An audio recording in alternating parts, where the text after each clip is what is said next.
그룹 피프티 사태와 관련해 재소환된 가수 손승연이 과거 전속계약 분쟁으로 다툰 포춘과 다시 2차전에 돌입한 모양새지만 대중의 시선은 싸늘기만 하다.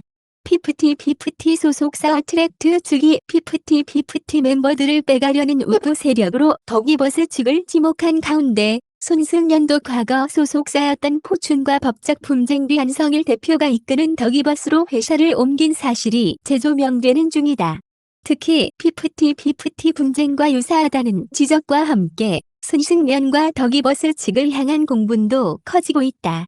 이와 관련 손승연과 포춘 측은 과거 일을 두고 엇갈린 입장을 보이고 있다.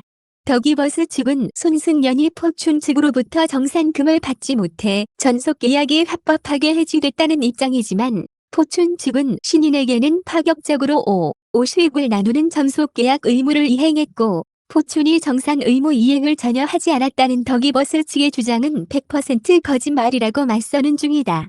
먼저 더기버스 측은 25일 공식 입장을 통해 포춘과 손승연의 전속계약은 수개월간 정산금은 물론 정산서조차 제공하지 아니한 결과 적법하게 해지됐다. 2017년 2월 전속계약 효력정지 가처분 신청이 기각된 이후 손승연은 전속계약에 따른 정산서의 제공과 정산금의 지급을 요청하였고 포춘은 개인 명의의 통장을 반납하면 정산서를 제공하겠다고 약속했다.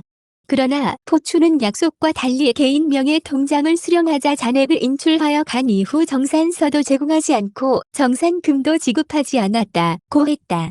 그러나 이날 포춘 측은 스포츠조선의 손승연은 포춘과 2013년 7월부터 2018년 7월까지 총 5년의 계약기간 동안 음반, 음원 및 공연, 행사, 방송 출연료 등 매니지먼트 수익을 모두 5로 나누는 계약을 맺고 전속계약 의무를 상호 이행해왔다. 손승연은 매년 억대 수입을 올리고 있었는데 2016년 10월 말 어떤 의사표시나 이의 제기 한 번 없이 전속계약 중지 가처분수를 제기했다. 법원 또 2017년 2월 손승연의 모든 주장이 근거 없는 일방적인 입장이라며 기각 판결안 받았고 밝혔다.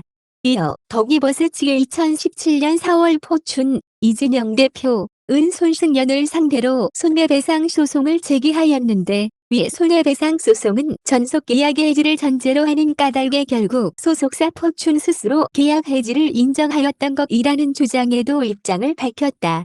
포춘 측은 가처분 소송 패소 이후 손승연에게 회사로 돌아올지 아닐지에 따라서 소송 기간 동안 발생된 정산 보류금이 정산금이 될지 합의금이 될지 성격이 정해지니 거취를 정해달라고 했었다.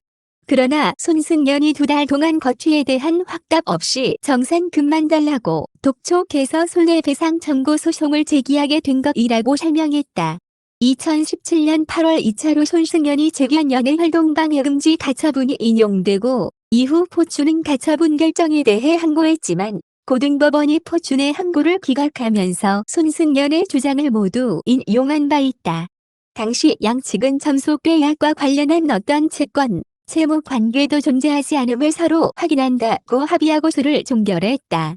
이와 관련해 포춘 측은 당시 법원은 손해배상 소송에서도 조정 결정을 내렸고 이후 오히려 손승연이 2017년 8월 연예활동 방해 금지 가처분 소송도 제기했는데 결과적으로 법원이 일부 인용 처리를 하긴 했지만 손승연이 납득할 만한 이유 없이 소속사의 연예활동을 거절한 것도 분명 인정된다고 했다고 덧붙였다. 또 더기버스 측이 언급한 정산 미지급에 대해서 당시 소송 중이었기 때문에 사실상 매니지먼트의 기능이 멈춰진 상황에서 지급도 홀딩된 것이라고 강조하며 결과적으로 정산보류금이 손해배상금으로 결론이 났던 것이고 합의로 소송이 끝났다고 했다.